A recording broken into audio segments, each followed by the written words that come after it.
Hi guys, how are you? Welcome back. This is English with Teacher Alex. I'm your friend Teacher Alex, or Inglés con Teacher Alex. Bienvenidos, gracias por seguir con nosotros. Today we're going to continue speaking in English because this is the first intermediate level lesson.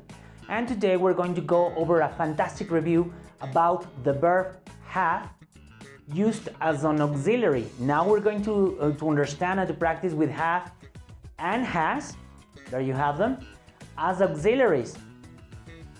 Most of the people, especially, well, I've been in this business teaching English for around almost 25 years. I started back in 1986, this is 2021, so you can do the math. Almost 25 years now.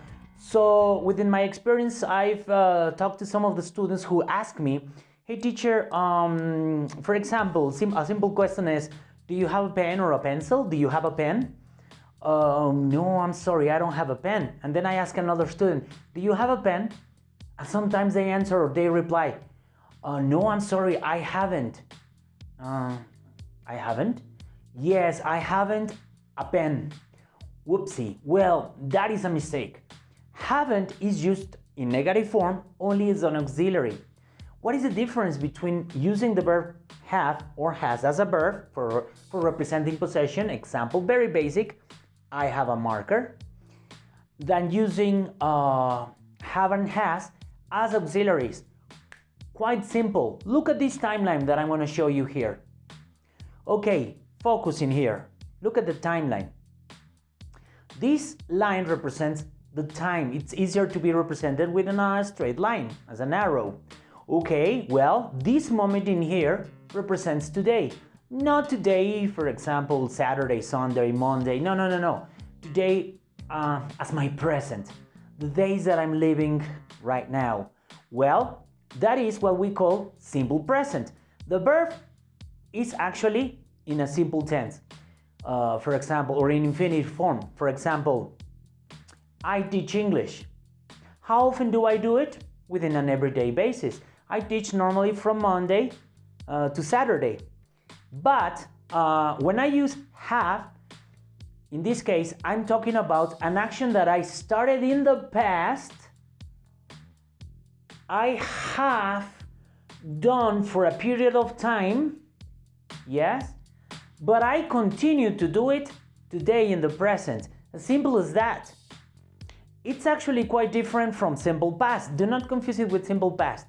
Simple past works like this. Look. I went to the supermarket yesterday. Okay, that's only one action, only one moment. I went to the supermarket yesterday. With this information, you will not be able to see how many times I have gone to the supermarket, or if I have gone to the supermarket during, I don't know, how long within period of years in my life. The information is quite limited to only one action at only one specific moment, one action in the past. When I use the auxiliary have, I'm talking about an action in, or a sentence in, present perfect. And one of the main ingredients, let's say like that, is the auxiliary have.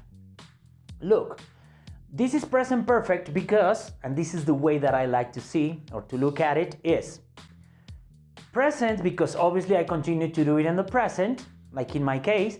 I have taught, past participle, the verb is in past participle when you use the auxiliary have. I have taught English for, to express a period of time, in my case, 24 years.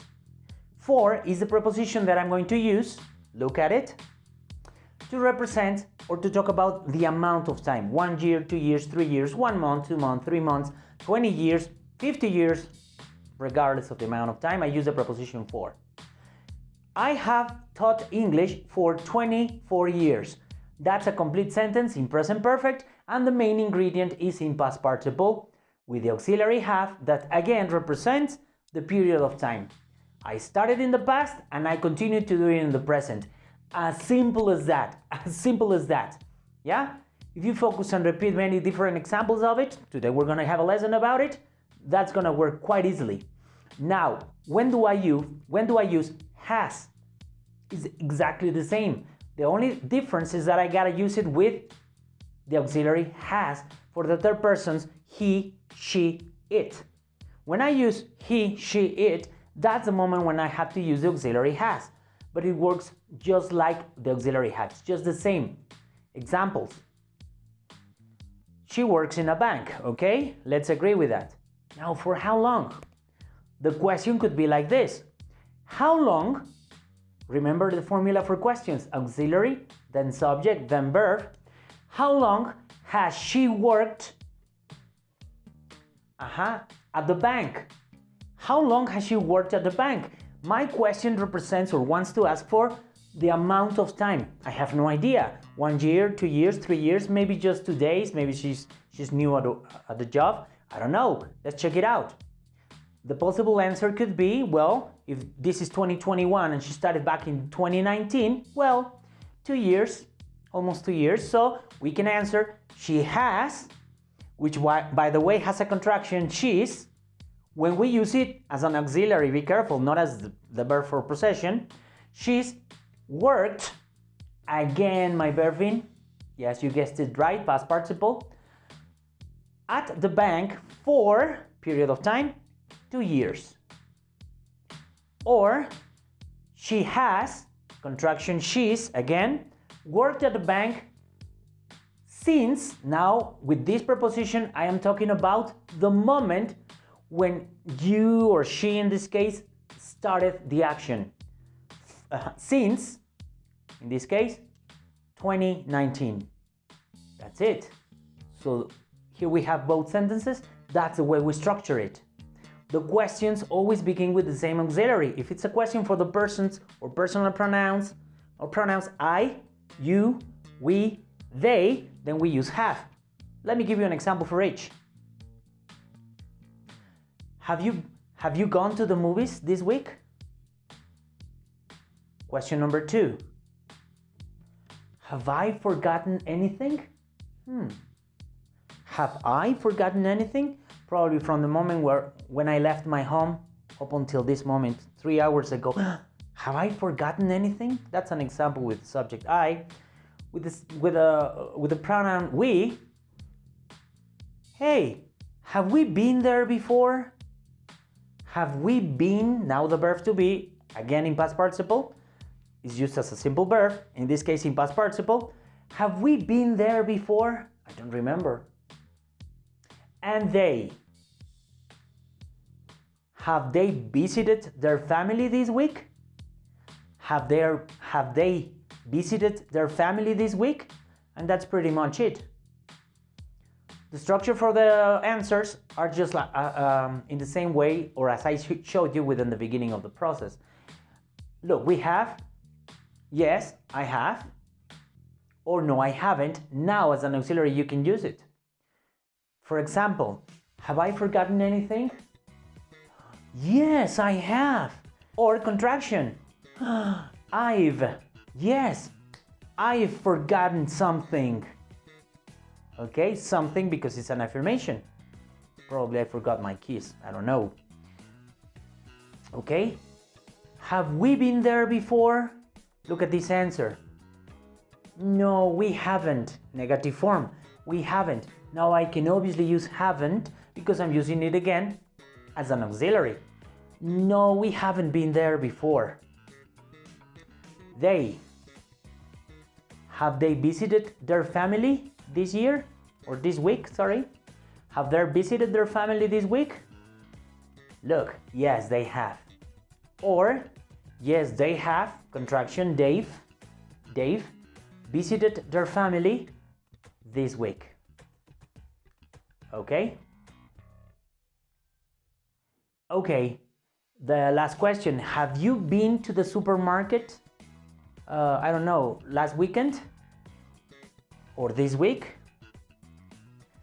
Have you been to the supermarket this week? Let's establish a period of time from the beginning of last weekend up until now. Yes, I have.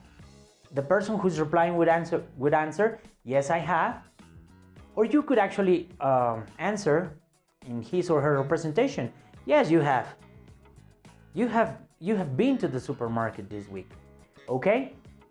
That's the auxiliary have. We don't use haven't or hasn't when we are using it to represent possession, remember, only as an auxiliary, and that is the usage of it. Let's practice with a dialogue. If you remember, back in 1969, if you know history, or probably you remember, back in 1969, an astronaut, or as a matter of fact, a group of 3 astronauts, having Neil Armstrong as the leader of the mission, went to the moon. Here's a little bit of a parody about it using the auxiliary have. Let's watch it. The Eagle has landed on the moon.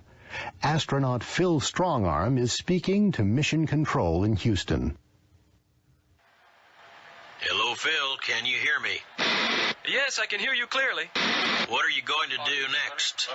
I'm going to open the door. Hello, Phil. What are you doing now? I'm opening the door. Phil, have you opened the door? Yes, I've opened it. I can see the moon, and it's fantastic. There you go, quite simple. Have you opened the door? Final question. Final answer? Yes, I have. Have you opened the door? Have you gone through that process? Have you opened the door? Yes, I have. I can see the moon, and it's fantastic. He loves the moon, of course. Who wouldn't like to be at the moon? Okay, guys, this was a very clear and simple example. If you have any questions, if you have any comments, or you would like me to set up any kind of a topic regarding the English learning language, please do not hesitate on sending us an email to englishnowamerica@gmail.com, and we'll be more than happy to reply to you ASAP. Of course, please subscribe with us. Don't forget to subscribe, guys. Click on the link below in order to subscribe, or click on the subscribe button and click on the little bell. Set up all the notifications, because I'm going to try to be delivering a class every day, or at least every couple of days from now on, within my methodology. This is the first lesson for the intermediate, one lesson for the intermediate classes. We're going to have another course for advanced, as well as for TOEFL preparation. So let's get into it. Thank you for coming, guys. Again, I hope you subscribe. Thank you very much. See you next time.